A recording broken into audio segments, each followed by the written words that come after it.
To customize quick settings on the Redmi Note 14S, all you simply have to do is just open the quick settings like this, and right here you can find all of these quick settings basically.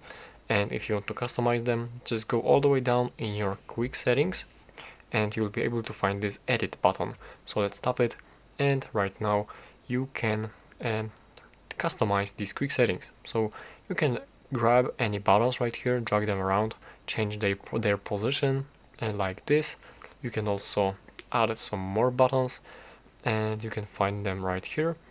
And so let's, for example, add this vibrations or anything like right here.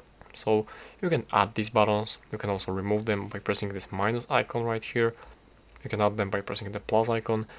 And yeah, that's pretty much it. That's all about the customization of the quick settings right here. After you're done applying changes, press this check mark on the top right corner to apply the changes, and that's how you can do this.